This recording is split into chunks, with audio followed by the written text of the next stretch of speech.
Silakan duduk Bapak Ibu, saudara-saudari semua.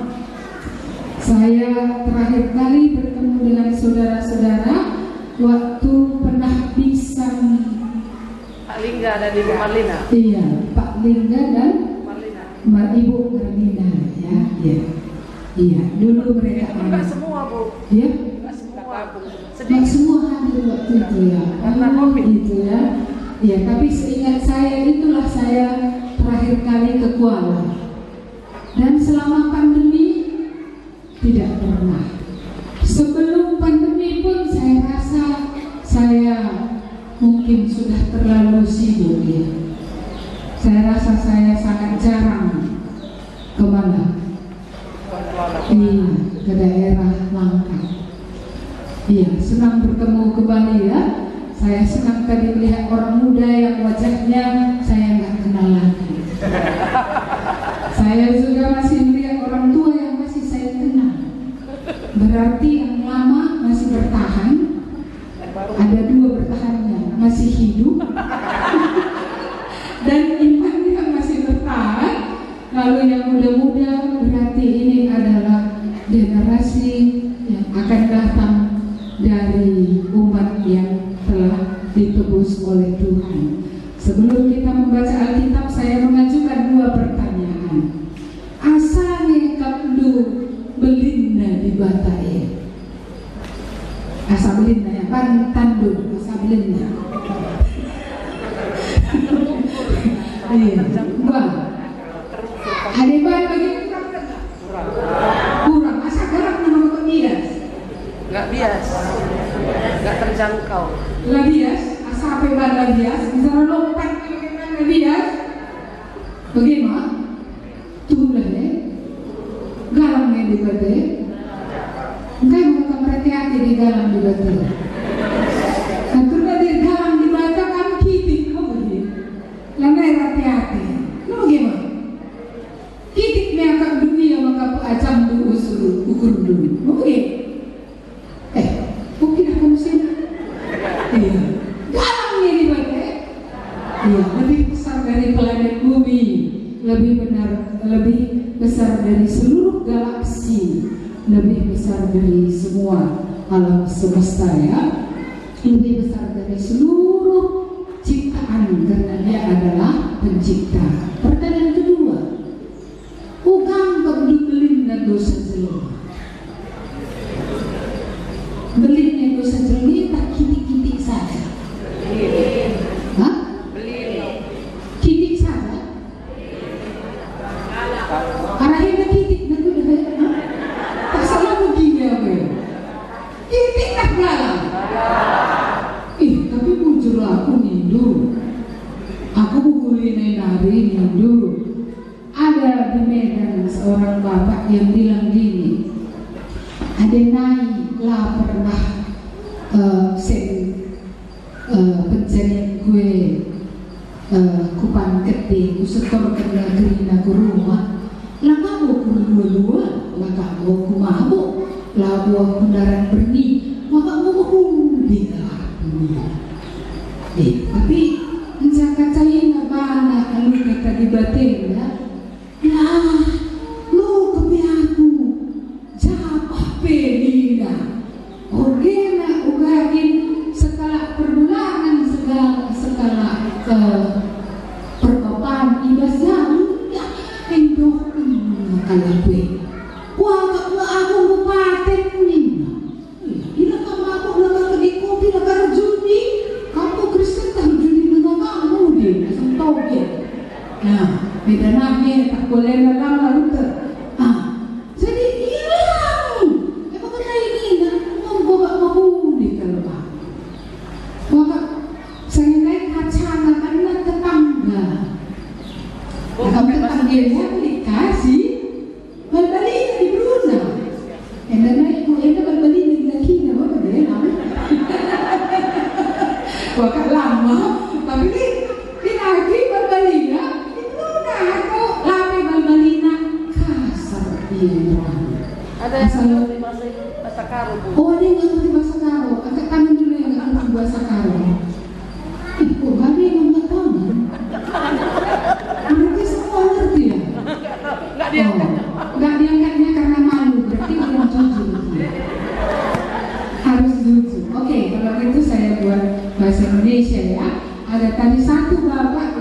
dia merasa lebih baik karena dia membandingkan dirinya dengan tetangganya. Tetangganya agak kasar kepada istri gitu ya. Bahkan ada yang memukuli istri. Ya gaji sebagian dikantongkan, ya nggak diberitahu sama istri, diam-diam, sembunyi-sembunyi, seperti korupsi di dalam negeri, di rumah tangga gitu. Jadi dia merasa baik, iya. Tapi kalau kembali kepada cermin yang adalah firman Tuhan, barulah di situ akhirnya dia melihat betapa kotornya hidupnya. Mari kita melihat Lukas pasal 2. Walaupun tema kita diambil dari Matius pasal 1 ayat 21b, tapi kita akan melihat nats dari Lukas pasal 2 ayat 1 sampai 14. Yang ada Alkitab boleh silahkan lihat Alkitabnya, yang tidak boleh mendengar dengan baik ya. Saya bacakan, demikian firman Tuhan.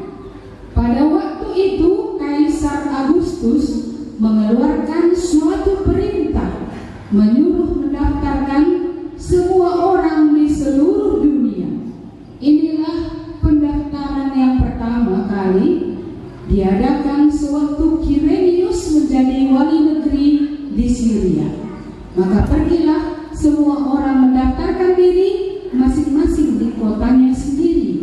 Demikian juga Yusuf pergi dari kota Nazaret di Galilea ke Judea, ke kota Daud yang bernama Bethlehem, karena ia berasal dari keluarga dan keturunan Daud, supaya didaftarkan bersama-sama dengan Maria tunangannya yang sedang mengandung. Ketika mereka di situ, tibalah waktunya bagi Maria untuk bersalin, dan ia melahirkan seorang anak laki-laki, anaknya yang sulung. Lalu dibungkusnya dengan lampin dan dibaringkannya di dalam palungan, karena tidak ada tempat bagi mereka di rumah penginapan. Di daerah itu ada gembala-gembala yang tinggal di padang menjaga kawanan ternak mereka pada waktu malam. Tiba-tiba berdirilah seorang malaikat Tuhan di dekat mereka, dan kemuliaan Tuhan bersinar meliputi mereka, dan mereka sangat ketakutan. Lalu kata malaikat itu kepada mereka, "Jangan takut, sebab sesungguhnya aku memberitakan kepadamu kesukaan besar untuk seluruh bangsa. Hari ini telah lahir bagimu Juru Selamat, yaitu Kristus Tuhan di kota Daud. Dan inilah tandanya bagimu, kamu akan menjumpai seorang bayi dibungkus dengan lampin dan terbaring di dalam palungan." Dan tiba-tiba tampaklah bersama-sama dengan malaikat itu sejumlah bala tentara sorga yang memuji Allah, katanya. Mari yang punya Alkitab baca ayat 14 bersama-sama dengan saya. Kemuliaan bagi Allah di tempat yang maha tinggi, dan damai sejahtera di bumi di antara manusia yang berkenan kepadanya. Iya, tadi saya sudah mulai dengan pertanyaan, seberapa besarkah Allah? Saudara-saudara yang dikasihi Tuhan, kalau kita menoleh sedikit ke belakang kepada sejarah, bagaimana Allah menciptakan segala sesuatu, bagaimana Allah menciptakan manusia menjadi primadona, ataupun ya yang lebih daripada semua ciptaan yang lain. Tuhan menciptakan manusia segambar dengan Dia, dan Tuhan memberikan kuasa kepada manusia. Tidak komunikasi dengan Allah dalam bahasa, yang bisa mengkomunikasikan segala sesuatu dalam bentuk perkataan, berwujud dari pikiran dinyatakan dalam perkataan seperti itu. yang sedemikian. Manusia adalah di atas seluruh ciptaan lain dan manusia diberi kuasa atas ciptaan yang lain. Dan manusia berbeda dengan ciptaan lain. Ada banyak mandat-mandat khusus yang Tuhan beri, tapi yang terutama kita ingat adalah mandat moral yang Tuhan beri, di mana manusia itu bermoral sementara hewan tidak bermoral. Dan oleh karena manusia adalah manusia yang bermoral, maka Tuhan menetapkan bagi manusia apa yang boleh dilakukan dan apa yang tidak boleh dilakukan. Tapi manusia membelakangi Tuhan. Bayangkan dulu, ya kan? Mari kita bayangkan manusia yang diciptakan Allah sekarang menggigit tangan Allah. Manusia yang seharusnya menghormati Allah, manusia menyakiti Dia. Manusia tidak mendengarkan Dia.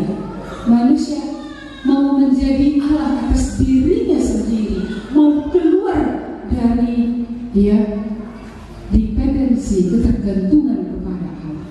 Mereka mau menjadi orang yang independen, mandiri. Aku tidak mau diatur oleh Allah sama sekali. Itulah sebabnya bukan saja nenek moyang kita, tapi kita pun sudah sesat semua seperti domba. Masing-masing kita menurut pikiran kita sendiri, masing-masing menurut jalan kita sendiri, dan kita sendiri menilai jalan kita itu dan kita merasa itu baik tanpa pernah bertanya, jalanku ini baikkah atau tidak. Saya senang Mama Sion tanya suaminya, ya, aku mau bertobat tak, entah lengang gitu ya. Anakku, aku udah bertobat atau belum? Kenapa nggak tanya Tuhan? Menurut Tuhan, kayak aku ini udah bertobat atau belum? Tinggal satu langkah lagi yang kurang. Dia sudah bertanya kepada orang-orang di sekelilingnya, tapi Allah yang menciptakan dia, Allah yang berbicara kepada dia, Allah yang berkuasa, kepada dia tidak bertanya. Padahal yang menilai hidup kita terakhir bukan manusia. Sekalipun seluruh dunia mengatakan kamu kuat, kalau Tuhan bilang gini, yang mana yang betul? Ini atau ini? Yang kidul-kidul ya? Iya.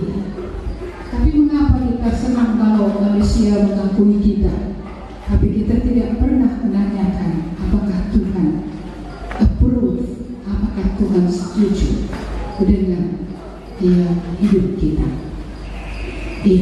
Jadi saya melihat secara seperti itu ya. Kalau dipikir-pikir, mengapalah manusia harus dikasihi? Kalau manusia tidak tahu menghargai, kalau manusia tidak tahu menghormati, kalau manusia sia-siakan semua yang Tuhan berikan yang baik, kenapa manusia masih harus dikasihi? Tapi itulah kasih Allah yang berbeda dengan kasih kita. Kalau orang sudah menyakiti kita, kalau belum kita dalam Tuhan, kita sulit untuk mengampuni. Kita selalu mengingat-ingat apa yang dia berbuat. Seperti saya di masa muda, sampai 7-8 tahun pun gak bicara sama tetangga, sama saya is okay saja. Mengapa? Inilah hati yang dikuasai oleh dosa. Saudara-saudara yang dikasihi Tuhan, manusia yang berdosa tak mungkin melakukan apa yang Tuhan lakukan. Tuhan berkenan untuk mencari manusia.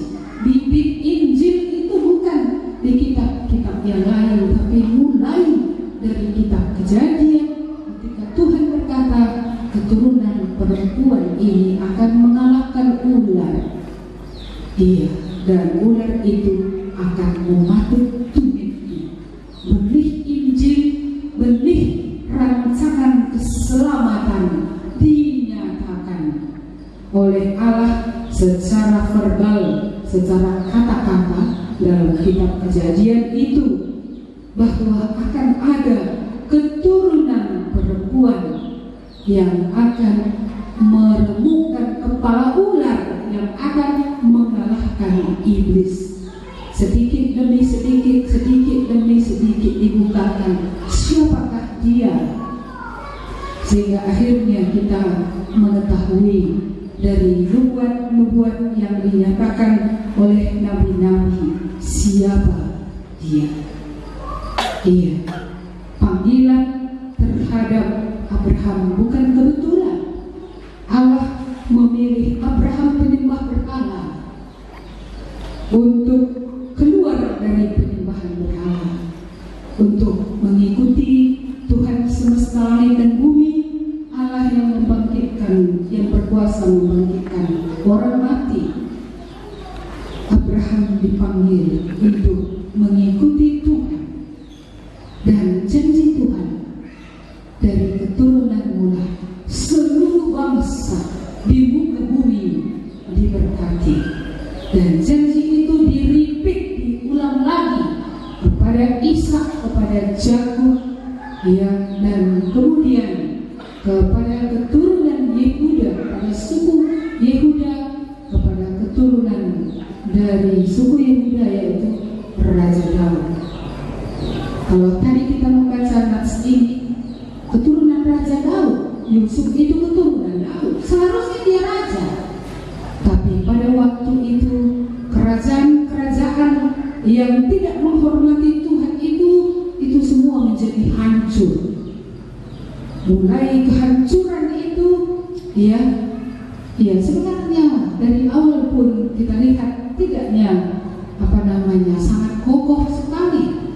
Iya, Salomo, membuat kerajaan semakin hancur dengan memperistrikan banyak perempuan yang mencondongkan hatinya kepada penyembahan berhala, kepada dosa, kepada ilah-ilah, kepada yang bukan Allah, dan seterusnya. Kita melihat sehingga kerajaan-kerajaan itu hancur dan mereka ditawan oleh musuh.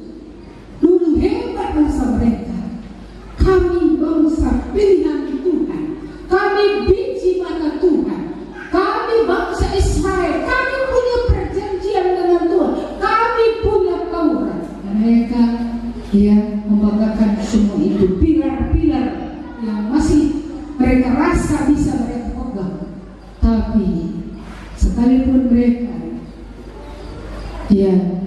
Allah menyatakan diri kepada mereka, tapi tidak ada mereka yang berpegang teguh kepada apa yang Tuhan katakan, sehingga semua pilar-pilar yang mereka pegang selama ini, tidak ada lagi pilar itu bisa memagari mereka. Allah membiarkan mereka diinjak-injak musuh oleh karena mereka tidak lagi menghormati Allah. Mereka tidak lagi berjalan dalam kebenaran firman Tuhan. Hati mereka sudah dicondongkan kepada kemakmuran, kepada keamanan, kepada kesejahteraan, kepada semua yang dunia dapat tawarkan. Bahkan hati mereka kepada ilah-ilah yang mengizinkan mereka bebas untuk melakukan apapun yang mereka inginkan. Mulai dari orang Mesir datang untuk mengambil sebagian dari mereka, membawanya ke negeri mereka, memasukkan orang dalamnya ke dalam negeri mereka, sehingga akhirnya kawin mengawin, dan akhirnya lahirlah orang Samaria campuran. Kemudian Asyur masuk menduduki mereka, Babel masuk. Kita melihat pemagaran Tuhan itu semua dibuka. Sekalipun bait Allah masih berdiri megah pada awalnya, kemudian bait Allah itu pun dikuliti, emas-emasnya itu diserahkan kepada raja yang mereka bekerja sama, supaya raja itu akan melindungi mereka dari musuh-musuh yang mereka takuti. Dan terakhir, teman bekerja sama mereka itu yang kemudian menjajah dan merampok mereka, bahkan menjarah mereka dan anak-anak mereka dibawa kepada pembuangan. Kalau orang mengabaikan Tuhan, semua yang bisa diandalkannya akan diambil. Karena kalau tidak dengan cara itu, mereka tidak akan pernah kembali. Kasih Tuhan membiarkan musuh menginjak-injak mereka dan membawa ke pembuangan, sehingga di tepi sungai Babel sana mereka disuruh menyanyi nyanyian di bait Allah, nyanyian Tuhan. Bagaimana mereka bisa menyanyi nyanyian Tuhan yang penuh sukacita, sementara hati sangat sedih dan gundah gulana? Air mata mereka mengalir, barulah mereka teringat how good God is, betapa baiknya Tuhan, betapa mighty, betapa besarnya Tuhan, betapa hebatnya Tuhan pernah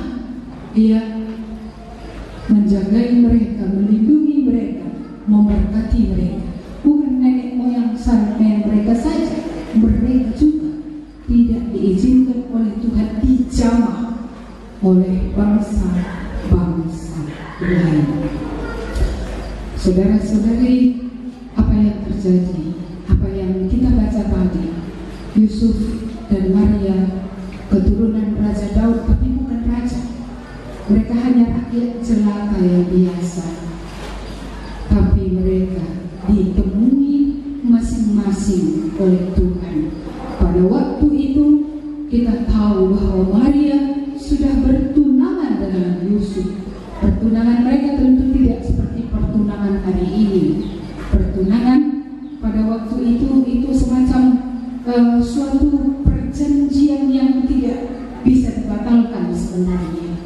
Iya, seperti itu. Sehingga walaupun mereka belum secara resmi menikah, ikatan perjanjian antara dua keluarga ini tidak dapat dibatalkan, sehingga disebut tunangannya atau disebut istrinya, karena itu adalah istri yang akan dinikahi, yang sudah pledge gitu ya, sudah dijanjikan bahwa itu tidak boleh digagalkan.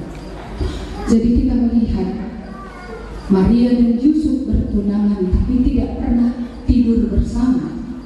Secara lebih terang, mereka tidak pernah bersetubuh walaupun mereka sudah bertunangan. Mereka bukan saja berteman, mereka sudah bertunangan, sudah masuk ke dalam ikatan yang namanya pernikahan, cuma pengesahannya saja yang belum. Tetapi mereka, Yusuf tidak pernah menyentuh Maria. Saudara-saudara yang dikasihi oleh Tuhan, Allah menyuruh malaikatnya menemui Maria. Malaikat berkata, Maria, Tuhan mengaruniai, memberikan engkau kasih karunia, engkau akan mengandung. Roh Kudus akan turun atasmu dan engkau akan mengandungi, dan engkau akan melahirkan seorang anak laki-laki. Berilah dia nama dengan Yesus. Seorang gadis, belum disahkan pernikahannya, Roh Kudus akan turun ke atas dia. Saya rasa tidak kebetulan Allah menyuruh malaikat menjumpai Maria. Maria orang yang mengenal Tuhan, Maria orang yang bertuhan. Apa katanya? Jadilah padaku sebagaimana yang kau katakan. Tidakkah dia tahu risiko apa yang bisa terjadi kalau apa yang dikatakan malaikat itu terjadi?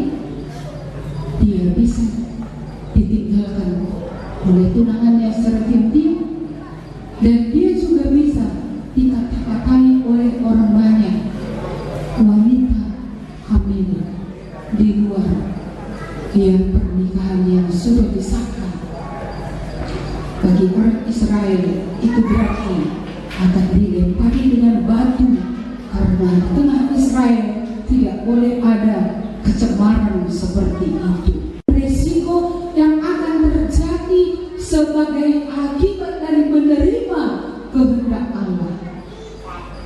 itu benar-benar dipercayakan oleh Maria kepada Tuhan. Tuhan yang berbicara, dia menerima kehendak Tuhan. Apa nanti yang terjadi, dia sudah serahkan seluruh, ya, apa nanti yang menjadi akibatnya kepada Tuhan.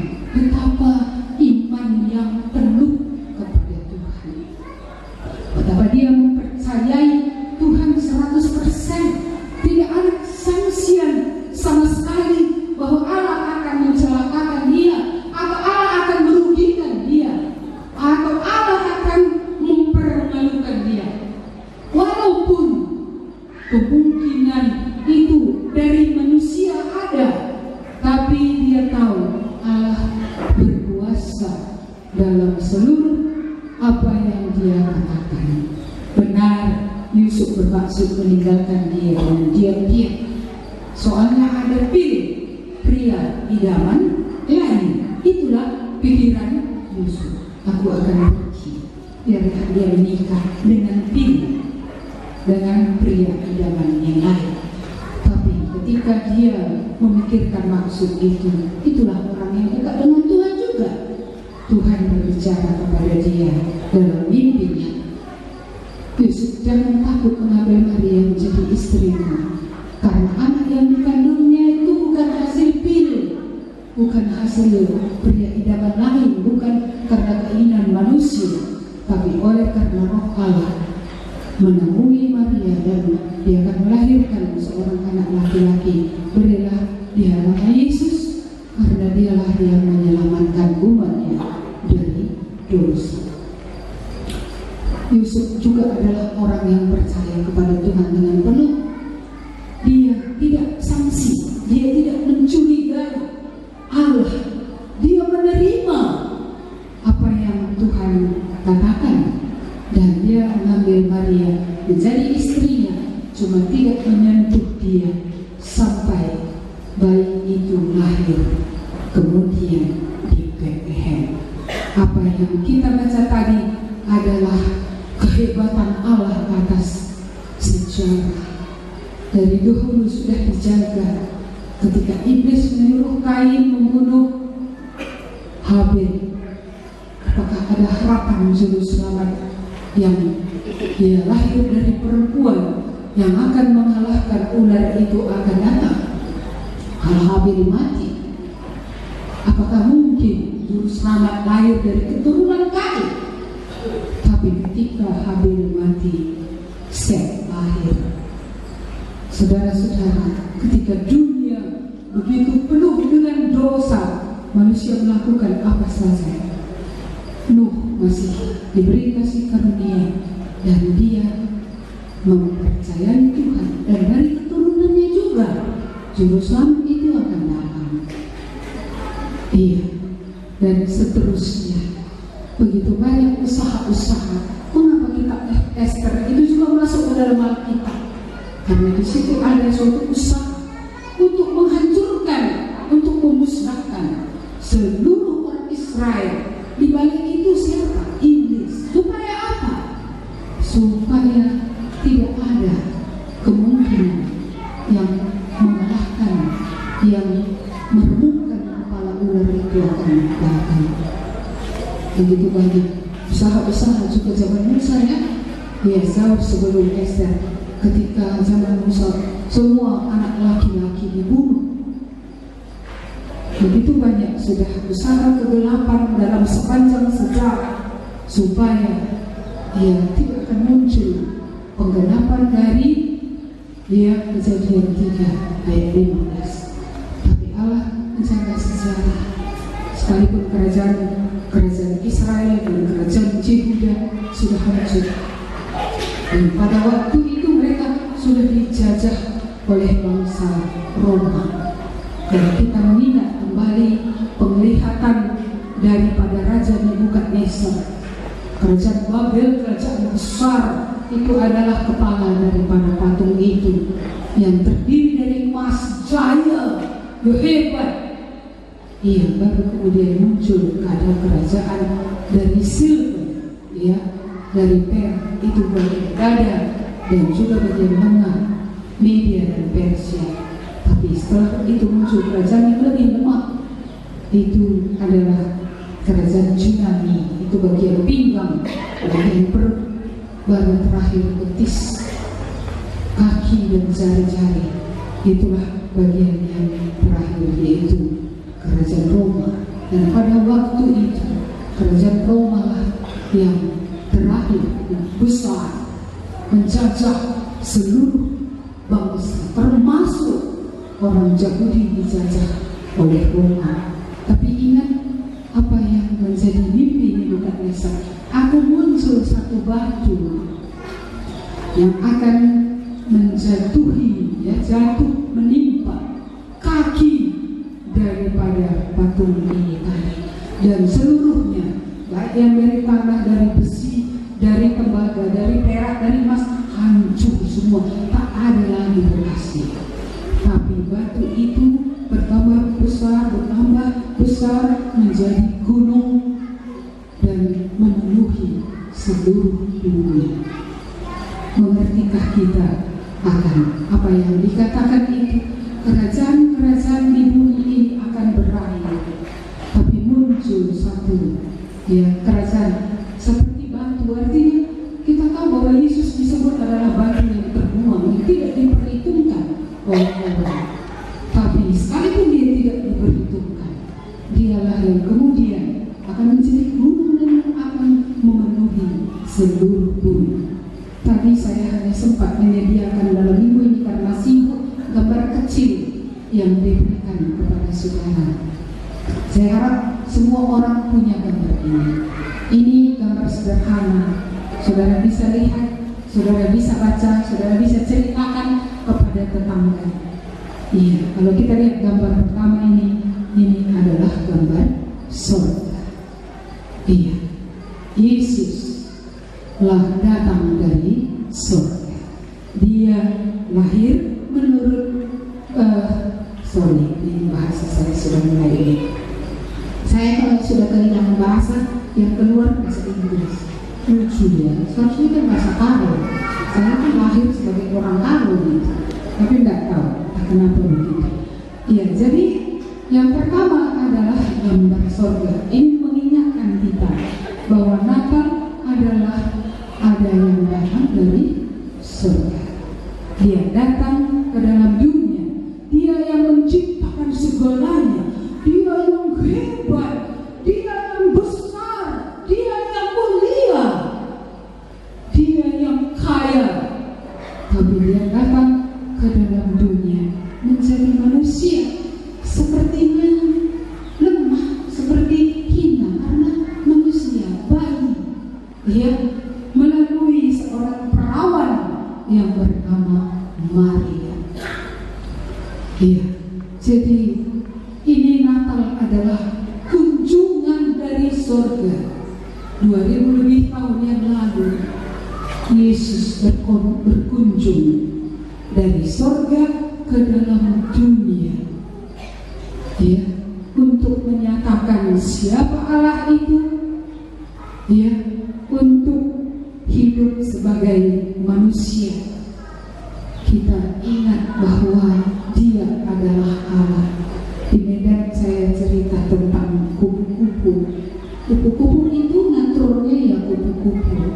Tapi sebelum dia kupu-kupu, dia pernah jadi ulat, dia pernah jadi kepompong. Tapi nature-nya itu memang kupu-kupu, maka dia akan menetas menjadi kupu-kupu. Dia tidak akan menetas menjadi siri-siri. Begitu juga manusia. Walaupun sperma baru bertemu dengan ovum, baru satu kali orang tidur bersama suami istri, jadi zigot. Zigot ini bukan calon manusia. Zigot ini adalah manusia. Natur manusia sudah ada, dia akan bertumbuh menjadi janin, menjadi bayi, menjadi anak, kemudian menjadi remaja, menjadi apa lagi? Menjadi dewasa, menjadi setengah tua, kemudian menjadi lansia, kemudian menjelang berangkat. Iya, saya sudah menjelang berangkat. Iya, sudah sampai. Tapi apa namanya? Janin atau bayi dalam kandungan adalah manusia. Karena itu tidak boleh digugurkan. Pengguguran zigot, pengguguran janin adalah pembunuhan manusia. Karena bayi tadi atau janin tadi bukan calon manusia, itu sudah manusia, cuma belum lahir. Begitu juga yang tua kayak saya, walaupun nanti nggak berfungsi lagi, bukan mantan manusia. Iya, karena orang bilang udah tua mantan manusia, bos saya diperlakukan seperti manusia. Saya belum mantan manusia dan tidak akan pernah. Saudara-saudara, natur manusia itu tetap ada walaupun penampilan luarnya, ya mulai dari janin, tadi bayi, anak-anak, ya remaja, ya pemuda, dewasa dan menjadi tua. Tapi dia tetap manusia. Natur Allah itu, ya sekalipun Allah Yesus ya menjadi manusia, dia tetap Allah. Itu tidak artinya tidak hilang, tidak gitu, enggak. Tapi dia benar-benar menjadi manusia. Dia muncul dalam rupa manusia, tapi naturnya adalah natur Allah. Itu sebabnya sekalipun Yesus adalah baru lahir, dia adalah Allah, dia adalah manusia. Kenapa orang Majus menyembah dia? Bukankah dia baik? Kenapa disembah? Oleh karena dia adalah Allah, sekaligus dia adalah manusia 100%. Jadi kita kembali lagi kemarin ya, bahwa ya kunjungan dari surga dan Allah mengatur sejarah. Tidak bisa tenang malam itu Kaisar Agustus. Dia sebagai seorang pemimpin memikirkan berapa sih jumlah orang yang di bawah kekuasaanku. Buat sensus, suruh semua pulang kampung, daftarkan diri di kampung masing-masing. Saya rasa dia tidak menyadari Allah sedang bekerja supaya janjinya genap bahwa di Bethlehemlah, di Efrata, di tanah Yehuda, bayi itu harus lahir dan harus dari keturunan Raja Daud, walaupun Yusuf bukan raja lagi. Dan genaplah seperti itu. Pernahkah kamu pikirkan raja penguasa atau kaisar dibuat Tuhan tidak tenang, ya, dan dia dipakai oleh Tuhan menggenapkan apa yang Tuhan rencana. Jadi kalau begitu, apa sih yang terlalu sulit bagi Allah? Sebenarnya tidak ada yang terlalu sulit bagi Allah, sehingga janji-janji Tuhan digenapkan. Maria dan Yusuf pergi ke Betlehem, cuma sedih juga gitu ya. Mana sedih? Maria hamil tua, waktu untuk melahirkan sudah tiba. Ibu-ibu yang sudah pernah hamil tahu rasanya kayak mana ini, iya kan? Dalam perjalanan yang jauh seperti itu, tak terlalu jauh sih sebenarnya kalau dari Yerusalem ke Betlehem, tapi kalau dari Nazaret ya cukup jauh. Dan tok seluruh rumah, seluruh penginapan diketok. Saudara-saudara, ini pencipta, ini raja di atas segala raja, ini Allah yang menjadi manusia. Tok, adakah tempat bagi kami di sini? Adakah tempat untuk bayi yang akan lahir ini? Apa jawaban semua orang? No place. Tidak ada tempat, tidak ada kamar, tidak ada rumah. Saya merenungkan itu bisa berurai air mata. Mengapa Allah yang begitu besar, ya, tidak ada suatu rumah, suatu penginapan pun yang tersedia bagi. Saya senang Natal kita ini simple ya. Maksud saya bukan decoration yang hebat seperti itu, karena kebanyakan Natal hari ini adalah lampu kerlap-kerlip dengan dekorasi yang hebat, dengan pohon yang tidak ada pada waktu Yesus lahir, dan juga dengan salju yang tidak ada karena gembala-gembala berada di padang pada waktu itu. Tapi yang penting bukan soal kapannya, tapi bahwa benar, ya, bahwa Juru Selamat datang ke dalam dunia. Boleh ya? Boleh? Iya, jadi kita ini penting berubah ini. Masih tetap murni sesuai dengan apa yang dikatakan oleh Alkitab. Karena memang Natal nggak ada hubungannya dengan topi Sinterklas, nggak ada hubungannya dengan bagi-bagi hadiah. Maka nggak bagi hadiah kan nggak apa-apa. Nggak ada hubungannya dengan harus naik ke pentas dengan baju seragam. Nggak ada. Iya, sehingga ini di Medan, orang tua dari anak-anak sekolah ini kesusahan. Gurunya bilang apa? Bajunya harus warna ini, semua bajunya dibeli mahal, harga-harga mahal, ya kan? Nggak terbeli. Iya. Jadi kan Natal menyusahkan orang tua yang bahkan nggak bisa membeli baju seragam. Natal bukan soal foto apa fotogenik ya, foto cantik gitu ya, seragam gitu, bukan. Natal adalah kedatangan Juru Selamat ke dalam dunia, lahir di tempat yang rendah di mata manusia. Bethlehem bukan sebuah kota besar. Ya, saya rasa orang Majus masih berpikir bahwa kalau raja ya lahir di Yerusalem, di istana itu.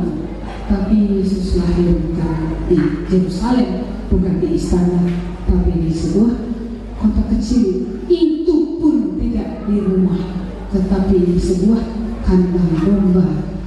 Ya, dan ditempatkan, dibaringkan di dalam pelangkah babi, pelangkah domba yang sudah dilapisi dengan apa? Iya, dengan jerami. Saudara-saudara, tak ada kelahiran kita di tempat serendah itu. Tak ada. Paling tidak kita lahir di rumah membantu bidan. Aku lahir di rumah sakit atau klinik atau puskesmas seperti itu. Tidak ada kita lahir di kandang. Nggak ada. Nggak ada. Hari ini mari kita kembali membaca, ya, gambar yang kedua. Kita melihat di sini. Mari kita lihat ayat yang ke-10, apa yang diucapkan oleh malaikat kepada para gembala. Lalu kata malaikat itu kepada mereka, jangan takut, sebab sesungguhnya aku memberitahukan kepadamu kesukaan besar untuk seluruh bangsa. Hari ini telah lahir bagimu Juru Selamat, yaitu Kristus Tuhan di kota Daud. Dan inilah tanda bagimu, kamu akan menjumpai seorang bayi dibungkus dengan lampin dan terbaring di dalam palungan. Berita kabar baik adalah hari ini, hari itu Kristus telah lahir di kota Daud. Juru Selamat telah lahir di kota Daud. Kata Kristus bagi orang Yahudi tentu sebuah kalimat yang sangat berarti. Kata ini memang sama dengan Mesias, sama dengan Yesus. Dan kalau kita sedikit melihat kepada perjanjian lama, Mesias yang diurapi, yang ditentukan Allah, yang dipilih oleh Allah, dia yang datang dari surga tadi, yang menjadi manusia, lahir lewat anak darah Maria, disebut anak manusia, disebut anak Allah. Bagi orang Yahudi, mereka mengerti anak Allah adalah Allah sendiri. Saudara-saudara, yang diurapi adalah raja, yang diurapi adalah imam, dan yang diurapi adalah nabi. Dan ketiganya ini ada pada Yesus. Yesus adalah raja. Dia raja dari keturunan Daud, dia raja. Dan dia juga sedang mendirikan kerajaannya mulai dia dari dalam dunia ini. Kerajaannya bukan kerajaan yang kelihatan, kerajaannya kerajaan yang tidak kelihatan. Dan kerajaannya tidak seperti kerajaan Nebukadnezar, tidak seperti kerajaan Media Persia, tidak seperti kerajaan Yunani dan Romawi. Kerajaannya never ending, tidak akan pernah berakhir, tak ada akhirnya. Inilah kerajaannya. Kerajaan-kerajaan dunia ini semegah apa, sekaya apa, sehebat apa, there is an ending, ada akhir. Tapi kerajaan Yesus tidak pernah berakhir. Kalau kita menjadi bagian dari kerajaan itu, kita masuk ke dalam kerajaan yang tidak pernah berakhir. Di bumi dimulainya, dan itu terus sampai kapan? Sampai mati?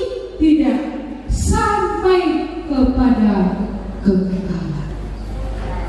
Dan dia adalah nabi yang akan datang, ya. Dia menyampaikan apa yang Bapa katakan.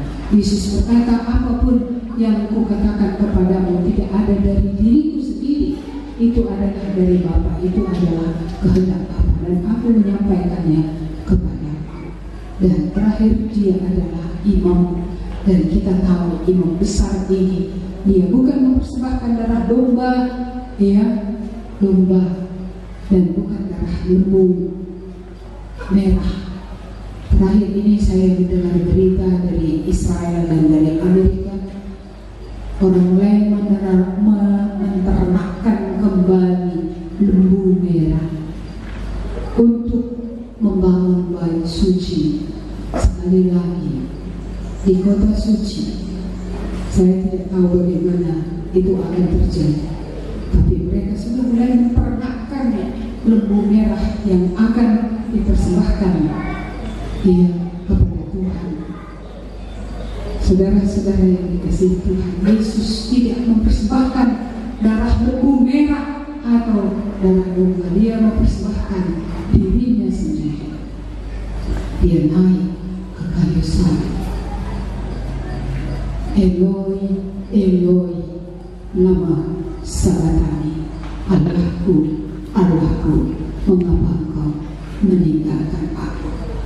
Allah anak berseru kepada Allah Bapa, mengapa dia ditinggalkan?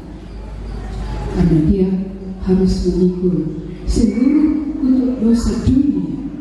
Dia harus memikul untuk dosa saudara dan saya. Hari ini telah lahir bagimu, bagi saudara, bagi saya, bagi manusia, juru selamat, yaitu Kristus yang diurapi, Mesias, Tuhan dikatakan. Kata Tuhan itu berarti adalah yang paling tinggi di atas segalanya. Tiap kali nanti saudara berseru Tuhan, itu artinya saudara berseru kepada Dia yang lebih tinggi daripada segala-galanya. Dia yang layak untuk dipuji, Dia yang layak untuk disembah, Dia yang layak untuk diabdi, Dia yang layak untuk menerima semua yang ada di dalam hidup kita. Saudara-saudara, hari ini telah lahir Kristus, yang juru selamat, yaitu Kristus Tuhan. Dia sudah lahir, Dia sudah datang, Dia sudah menjadi manusia, bahkan Dia sudah naik ke kayu salib untuk penebusan dosa manusia, dosa saudara, dosa saya. Benarkah Dia telah menjadi juru selamat bagi hidup kita?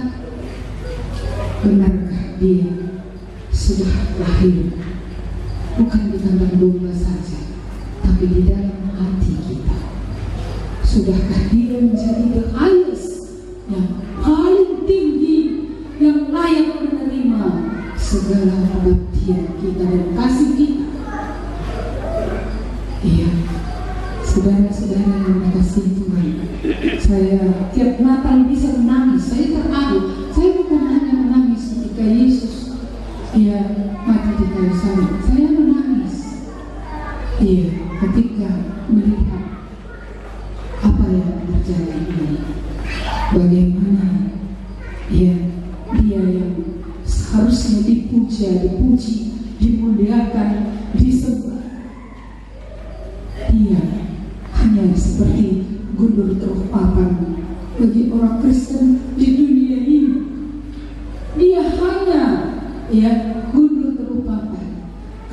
orang perlu, ketika orang mengalami permasalahan, dia berseru.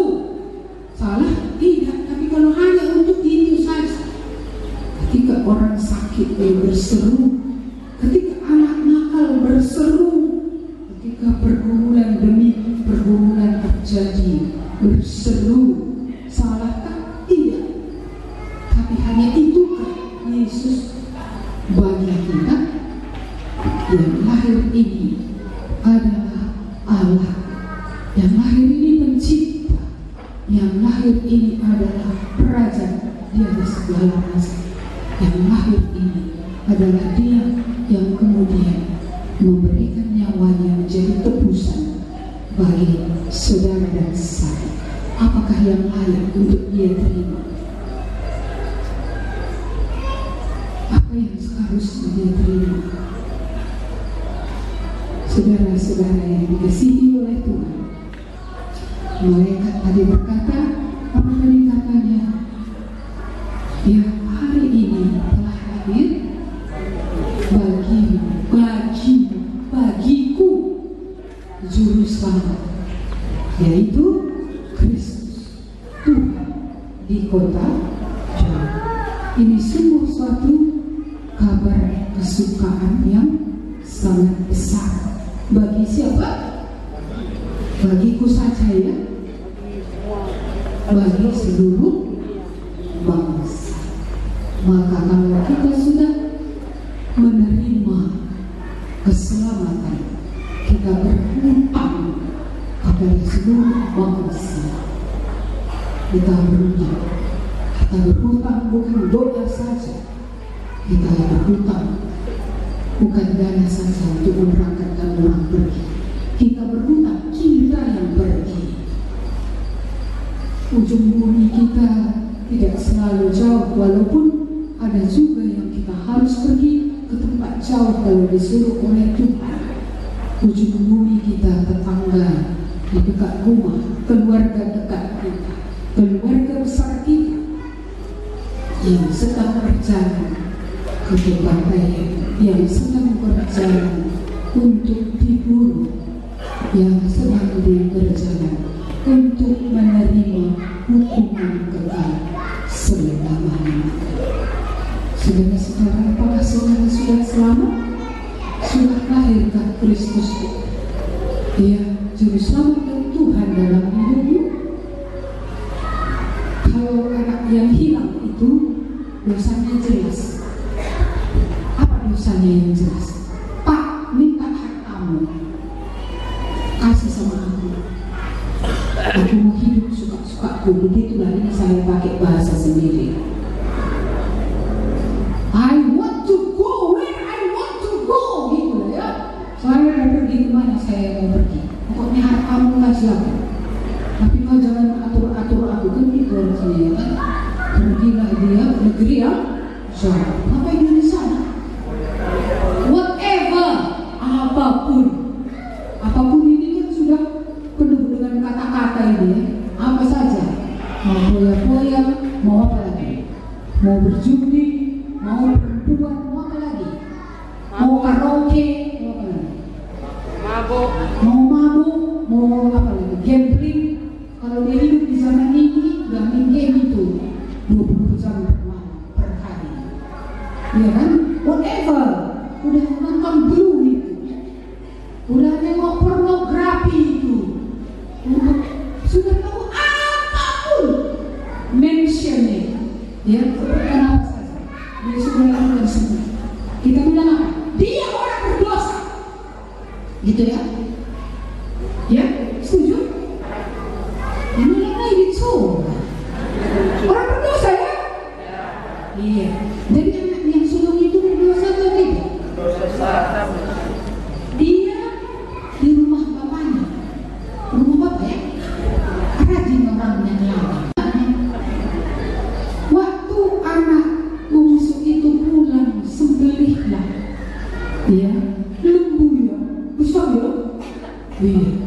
Dia nggak minta lembu pak, dia minta apa? Seekor domba pun belum pernah bapak kau sembelih hidupku. Memang dia tidak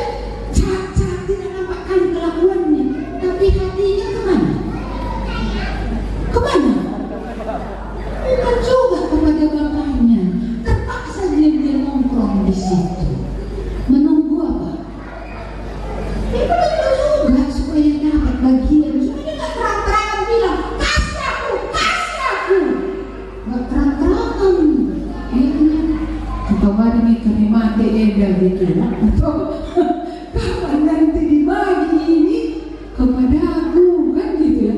Hatinya tidak juga kepada Bapa.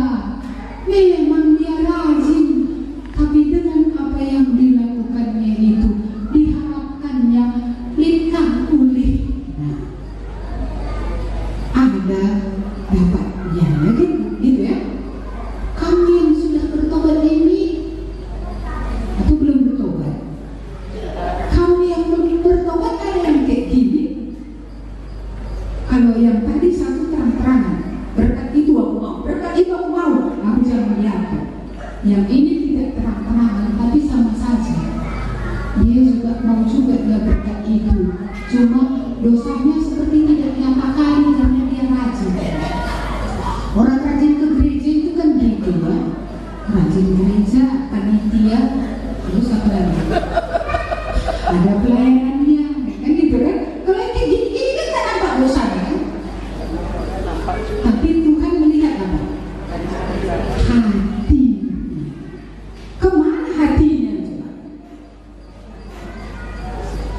Kemana hatinya? Kalau bicara tentang ya, kalau memang dia memiliki hati Bapa, dia memiliki kasih seperti kasih Bapa, masa ada orang yang hilang dia yang marah-marah?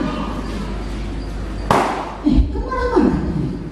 Itu anak Bapak yang jahat itu. Kalau Bapak itu berani marah, kan berani marah sama Tuhan. Ketika yang kami minta tidak diberikan, kan marah tidak? Apa kita pikir Yesus datang ke dalam dunia untuk memenuhi semua yang kita mau? Yesus tidak pernah datang untuk memenuhi semua yang saudara mau. Ini perkataan yang kesan, agak keras. Saudara bisa tak undang saya lagi? Ya. Karena ini perkataan yang keras. Tuhan tidak datang untuk memenuhi semua yang saudara mau, tapi dia datang untuk apa? Menyelamatkan, supaya kita bisa kembali, supaya kita bisa memiliki hubungan dengan Dia, supaya rencana Allah awal untuk menciptakan kita dan sekarang melahirkan kita sampai apakah rencana Allah untuk hidup orang yang ditebus. Mari kita lihat ayat yang ke-14 tadi terakhir. Ayat ke-14 kita baca bersama-sama, 1-2 ya. Kemuliaan bagi Allah di tempat yang maha tinggi, dan damai sejahtera di bumi di antara manusia yang berkenan. Apa yang Allah harapkan? Yang berkenan kepada Yesus lahir ke dalam dunia. Untuk apa? Supaya kemuliaan Allah yang sudah lama hilang akan kembali. Dari awal manusia diciptakan supaya memantulkan, mencerminkan, menggambarkan kemuliaan Allah.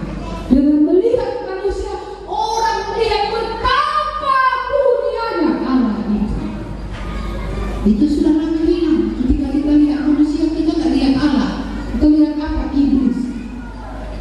Karena manusia memiliki karakter sudah seperti karakter iblis tadi.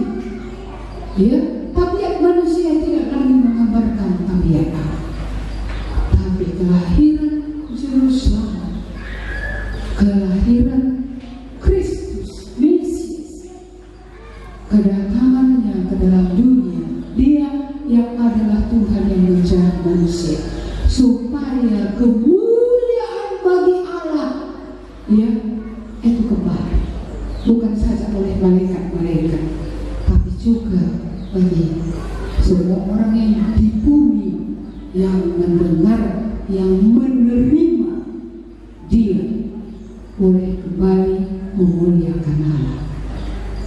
Mengapa anak sekolah yang setelah bertobat bertekun dalam mengerjakan apa yang menjadi bagiannya supaya mulia Tuhan? Mengapa istri-istri tunduk kepada suaminya selama itu tidak bertentangan dengan firman Tuhan untuk kemuliaan Allah? Kenapa bapak-bapak bersedia berkorban bahkan mati seperti Yesus berkorban untuk jemaatnya supaya mulia Allah. Saudara-saudara, ya bukan sekedar nama tertulis di sorga, bukan sekedar ikut aktivitas gereja tanpa tanpa hati yang benar-benar memuliakan Allah, dan realitas apa yang dilakukan itu memang memuliakan Allah. Kemuliaan bagi Allah itulah yang dinyanyikan oleh malaikat, dan ini paling sering kita ucapkan. Tapi faktanya, benarkah hidup kita memuliakan Allah? Saya terakhir ini agak terharu. Kamar mandi kami di Medan itu ada 4 di samping itu. Kurasa sudah agak pecah embernya 2. Saya sejak pakai kursi roda jarang ke kamar mandi di situ.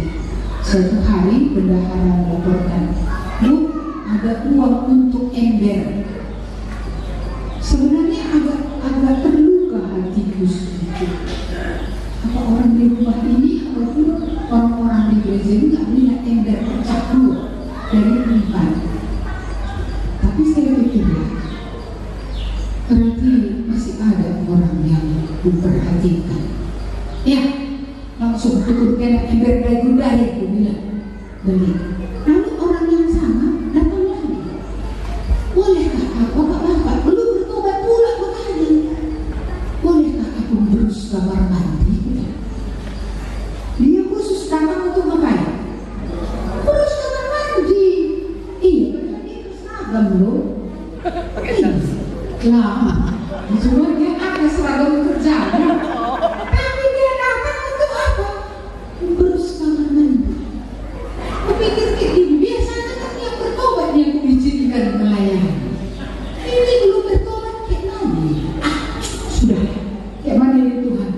Kayaknya biarlah aku bilang, izinkan aja. Biarlah dia seperti Cornelius.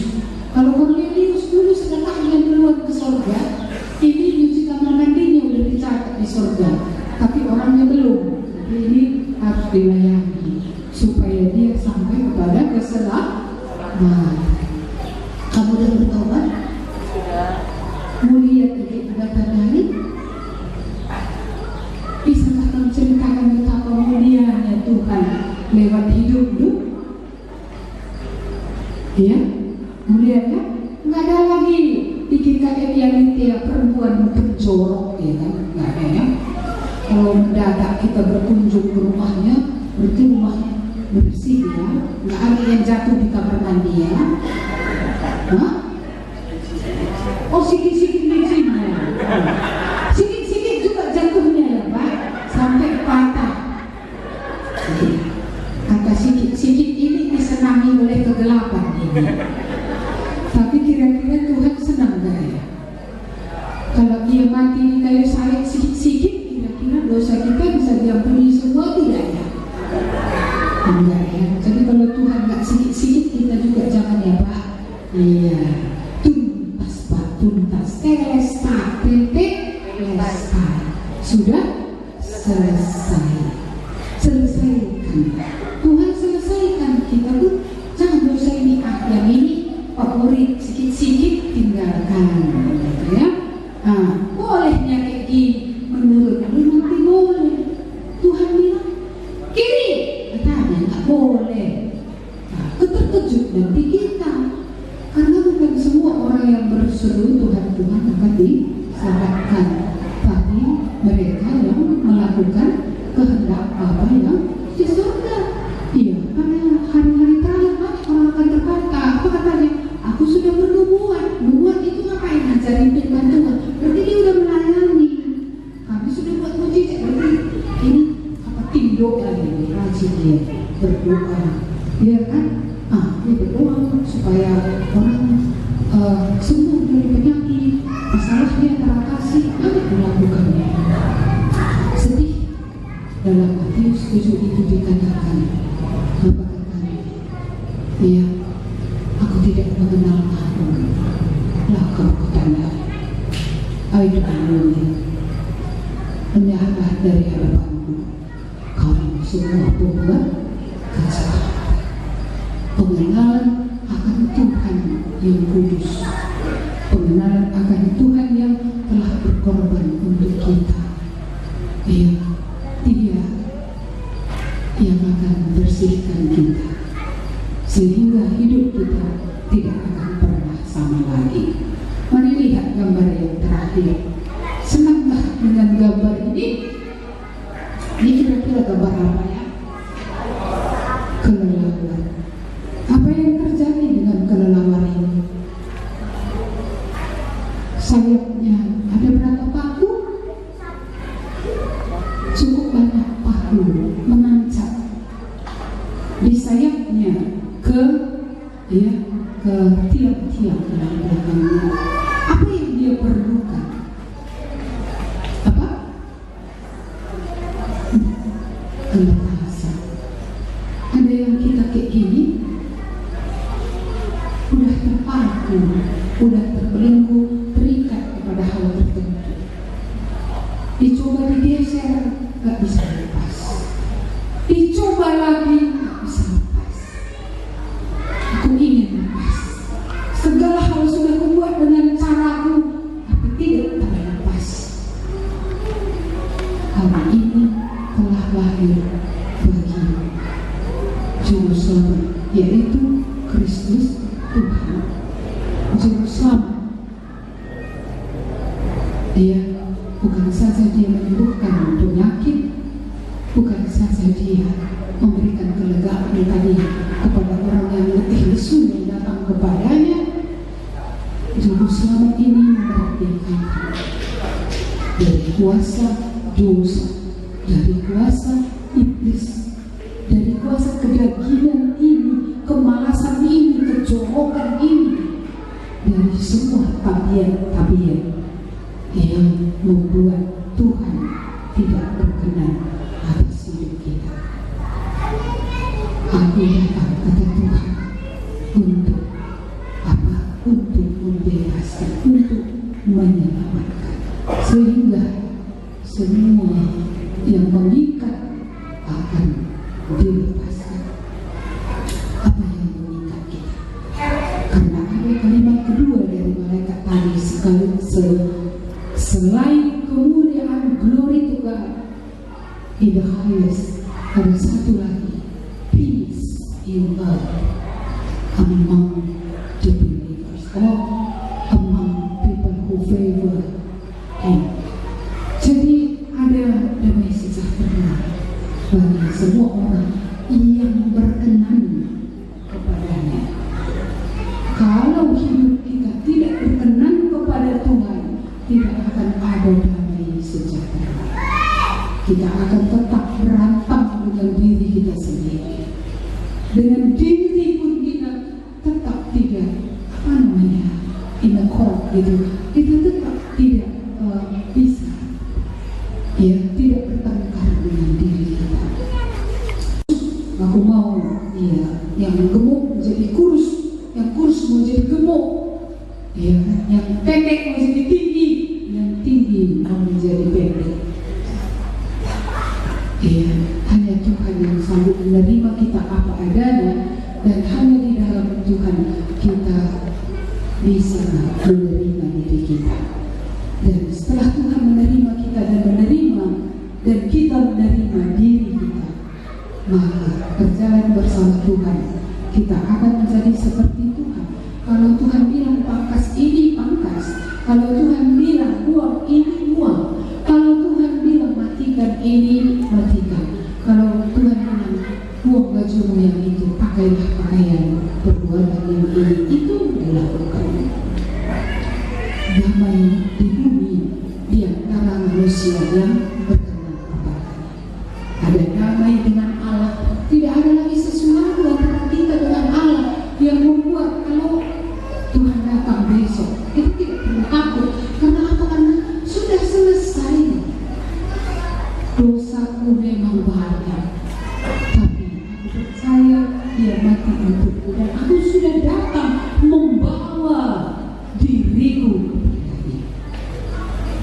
Barang siapa yang datang kepada Tuhan tidak akan dibuang.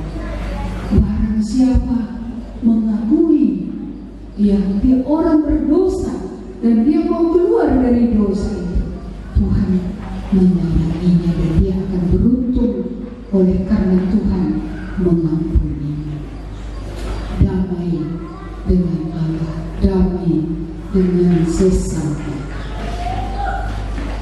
Kadang kita susah menerima orang lain yang berbeda dengan kita.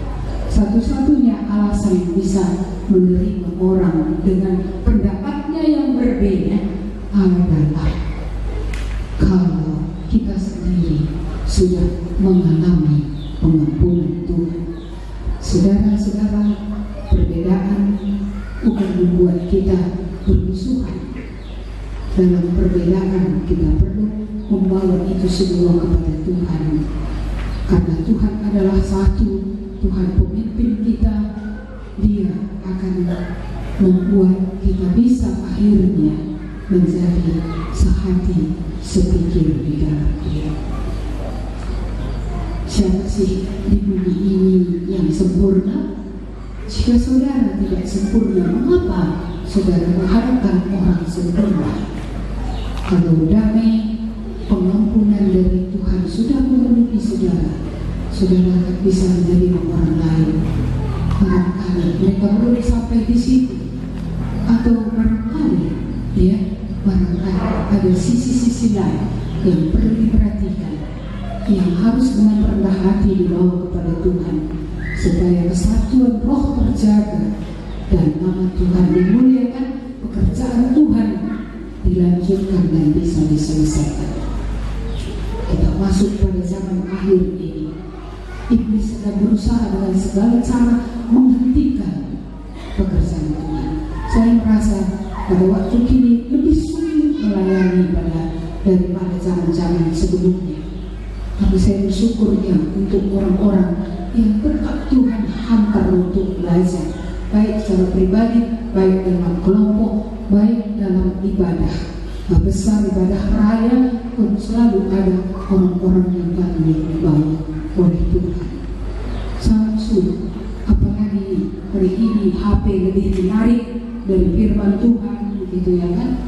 Iya, dan banyak yang lain yang mempengaruhi otak manusia, yang membuat mereka tidak lagi melihat Tuhan berharga, padahal Tuhan sangat berharga. Dia ingat ya, Natal dia datang dari surga, dia datang yang kaya menjadi lemah, yang menjadi miskin, yang mulia menjadi seperti orang yang hina, tapi bukan karena dia hina, tapi dia menjadi manusia yang seolah-olah kelas bawah, hanya untuk menjangkau supaya semua orang dari segala lapisan dapat datang kepada. Kembalikan kemuliaan kepada Allah. Kalau Kristus memang sudah engkau terima dalam hidup, tiap hari doakan, Tuhan, bagaimana aku mempermuliakan engkau hari ini. Tuhan, bagaimana aku memuliakan engkau hari ini. Dan damai sejahtera tadi di bumi di antara manusia. Dengan siapa lagi kita belum ada damai? Jangan-jangan di tengah orang yang mengaku percaya pun tak ada damai. Padahal kita yang sama-sama ditebus, kita sama-sama akan ke surga, kita sama-sama dipermuliakan. Apa alasannya kita tidak bahu-bahu untuk mengerjakan pekerjaan Tuhan di bumi ini? Saya masih ingat pelayanan kuala ini dimulai dari pelayanan di sekolah, lanjut dengan camp yang ada kerjasama dengan beberapa hamba Tuhan yang lain dan para pembimbing yang lain. Cikal bakal GKMI Alitea Kuala. Nama Alitea itu artinya adalah kebenaran, supaya orang-orang pindah dari dalam maut ke dalam hidup dalam kebenaran. Saudara-saudara, dulu saya tidak mau mendirikan gereja di Kuala. Iya, tapi karena Tuhan bilang, dirikanlah supaya orang-orang percaya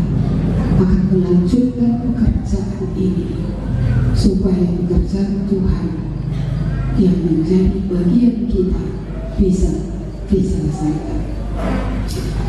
Pernahkah kita masih menghubungi sejauh mana lagi bagian dari GKMI Kuala beserta dengan seluruh pos-posnya, supaya jangan nanti Yesus sudah datang kembali tapi tugas kita belum selesai.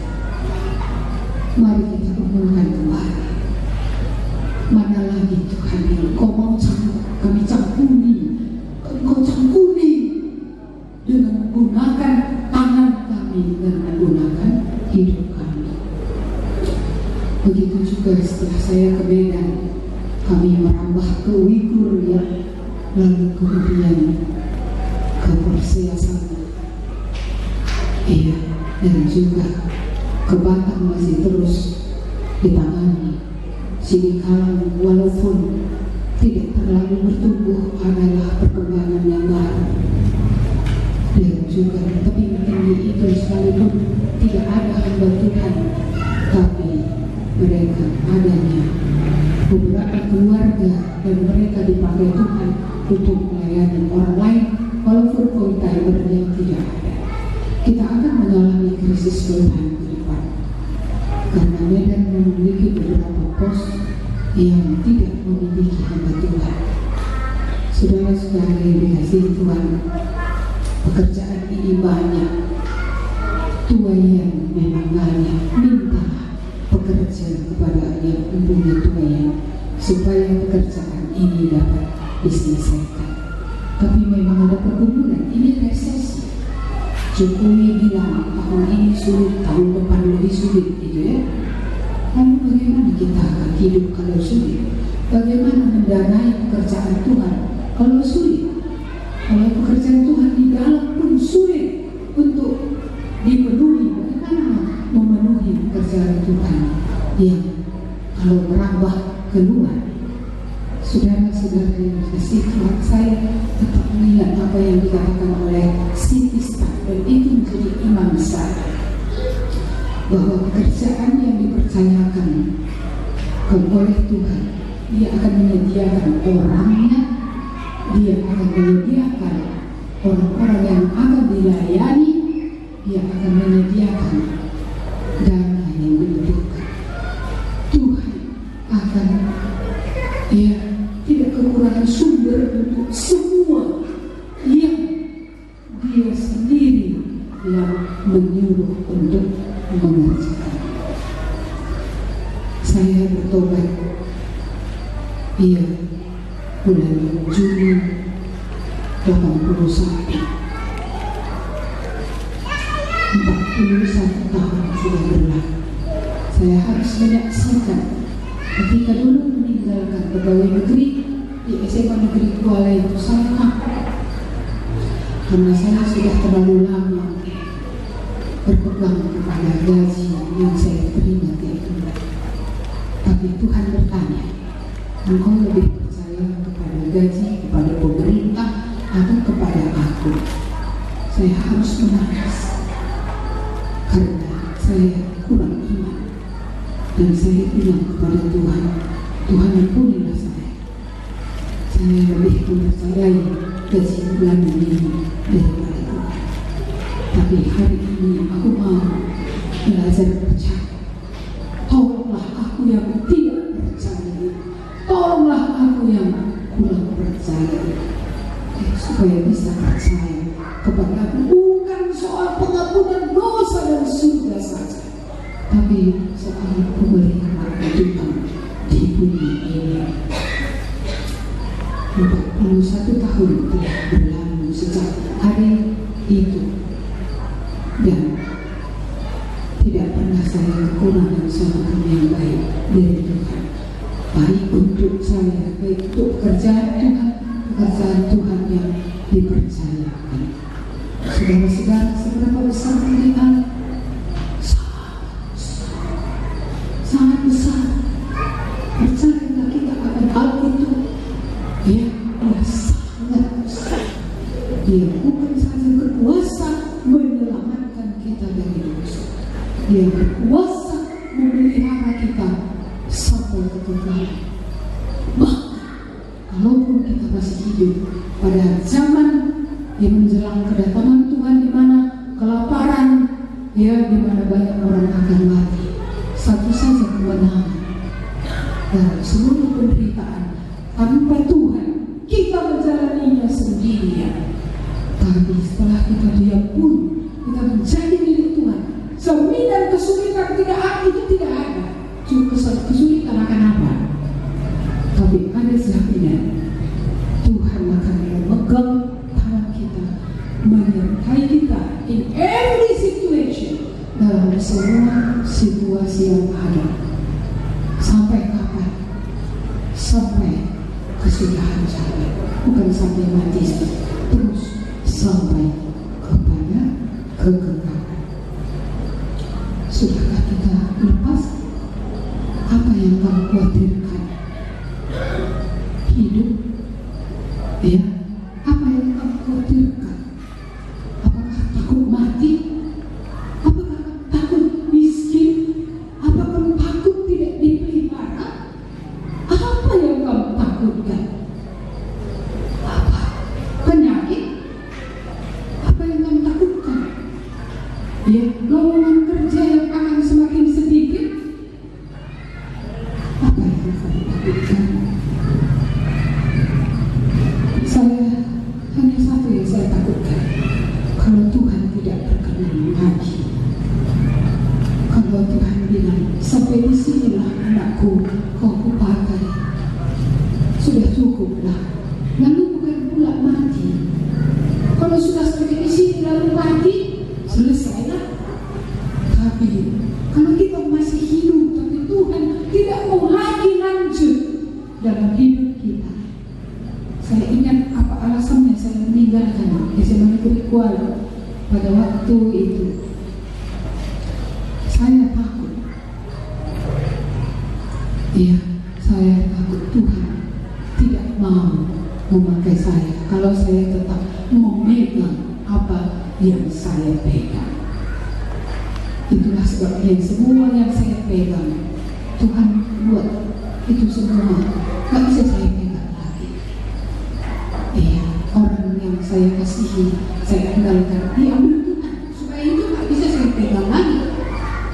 Iya, dan inilah pegangan terakhir, gaji bulanan, dan itu juga diambil, sehingga aku tidak ada lagi punya pengharapan pada apapun, sehingga penuhlah pengharapanku kepada Tuhan, imanku kepada Tuhan.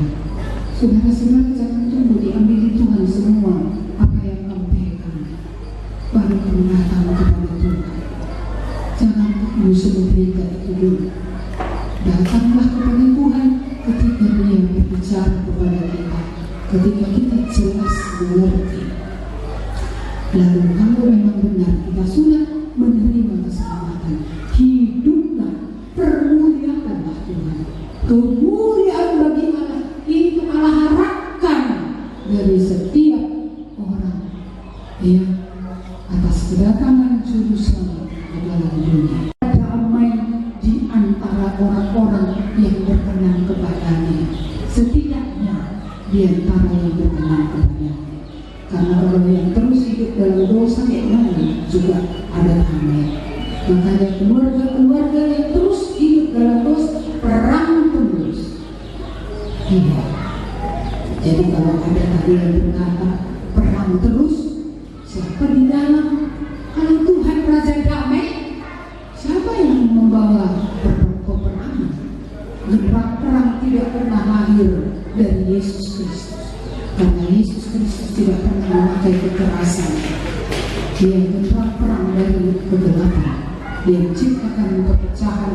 Dia menciptakan keadaan di mana kita saling menyakiti, di mana kita saling merusakkan. Padahal Yesus datang supaya ada damai sejahtera di antara orang yang berkenan kepadanya. Amin. Mari kita berdoa. Kami mengucap syukur ya Tuhan atas firman-Mu pada sore hari ini. Engkaulah yang melawat tiap-tiap orang supaya sungguh terjadi keselamatan di tempat ini, karena pada hari ini diumumkan kembali Juru Selamat, yaitu Kristus Tuhan, sudah datang ke dalam dunia. Allah sudah menjadi manusia, Raja Sorga sudah datang untuk membangun kerajaannya di bumi, sekalipun dia hadir dalam tubuh manusia yang sepertinya lemah. Dia adalah seperti batu yang dibuang oleh tukang bangunan itu, tetapi dia telah menjadi batu penjuru. Yesus adalah batu keselamatan bagi kita, bagi bangsa-bangsa, bagi siapapun juga di dunia ini. Siapapun yang percaya kepadanya tidak akan dibuang, tetapi diselamatkan. Jika ada di antara saudara yang belum pernah menerima Tuhan Yesus dalam hidup saudara, menjadi juru selamat, menjadi Tuhan saudara, kalau saudara mau datang pada sore hari ini untuk menerima Kristus sebagai kesaksian di hadapan Allah dan para malaikatnya, maukah saudara untuk mengangkat tangan sebentar supaya saya berdoa untuk saudara? Silakan angkat tangan tinggi-tinggi bagi saudara yang belum pernah menerima Yesus dan hari ini mau keluar dari dosa, mau sungguh-sungguh menerima Yesus Juru Selamat dan Tuhan dalam hidup saudara. Masih ada lagi tinggi-tinggi, jangan lihat kiri dan ke kanan. Di sini engkau berhadapan dengan Tuhan. Katakanlah dalam hatiku, Tuhan, aku orang berdosa, aku sadar aku layak dibinasakan, tapi aku bersyukur Natal ada. Engkau datang dari surga, engkau mati untuk aku di kayu salib, dan engkau telah bangkit dari antara orang mati. Engkau telah menang Tuhan untuk melawan iblis dan dosa, dan aku menyerahkan hidupku kepadamu. Di dalam engkau aku percaya ada keselamatan, di dalam engkau aku percaya ada hidup yang baru, hidup yang kekal, mulai hari ini sampai seterusnya. Bahkan di dalam engkau aku akan beroleh hidup berkemenangan. Silakan turunkan tangannya. Terima kasih Tuhan, kami mengucap syukur untuk Natal ini ada engkau datang untuk menyelamatkan. Dan bagi kami yang sudah diselamatkan, Tuhan, engkau mengatakan supaya kemuliaan bagi Allah itu dikembalikan, dan damai sejahtera di bumi harus terjadi di antara orang-orang yang percaya. Apakah engkau selama ini adalah menjadi alat damai sejahtera Tuhan? Apakah engkau selama ini setelah engkau menerima Tuhan, mengembalikan segala pujian bagi Allah, bukan lewat kata-kata, tetapi lewat perbuatan hidupmu yang memuliakan Tuhan, apapun profesimu pada waktu ini. Dan sore hari ini saya juga mau bertanya, siapakah di antara kita yang mau membaharui penyerahan pertobatan kita, supaya mulai hari ini kita kembali mengabdi kepada Allah, memuliakan Allah dalam seluruh bagian hidup kita, dan mengusahakan perdamaian. Ada yang mau melakukan itu juga silakan angkat tangannya tinggi-tinggi, jangan lihat kiri dan ke kanan.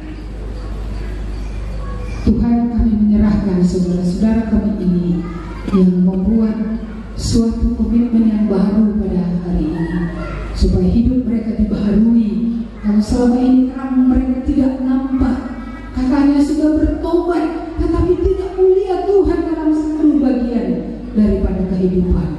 Kami berdoa supaya oleh pertolongan Roh Kudus engkau memeteraikan keputusan ini, supaya dalam setiap keluarga mereka, dalam hidup pribadi mereka, dalam pekerjaan mereka, dalam mereka menjadi terang di tengah keluarga dan masyarakat, mereka, ya Tuhan, dapat sungguh-sungguh diberkati oleh Tuhan, sehingga kemuliaan bagi Allah dalam hidup mereka. Dan juga kalau selama ini mereka tidak membawa damai, kemanapun mereka pergi supaya mereka mengupayakan perdamaian. Dan kami tahu perdamaian hanya ada di antara orang yang berkenan kepada Allah. Dan biarlah saudara-saudara kami ini dikuatkan untuk menceritakan juga perdamaian kepada orang lain, supaya orang lain yang menerima Yesus akhirnya akan memiliki hati damai dan akan berdamai juga dengan orang lain lagi. Silakan turunkan tangannya. Terima kasih Tuhan, kami bersyukur. Kami ingin mengembalikan segala pujian, hormat, kemuliaan bagi nama Tuhan. Hamba-Mu sekali lagi berdoa supaya Roh Tuhan meneruskan apa yang telah Tuhan mulai puluhan tahun yang lalu, agar terus berlanjut dan berlanjut. Kalaupun kami generasi awal nanti akan pulang ke sorga, tapi saudara-saudara kami ini akan melanjutkannya, supaya di seluruh langkah ini nama Yesus akan dikenal dan banyak orang akan kembali kepada Tuhan, akan beroleh keselamatan dari Tuhan. Dalam nama Tuhan Yesus kami berdoa. Amin.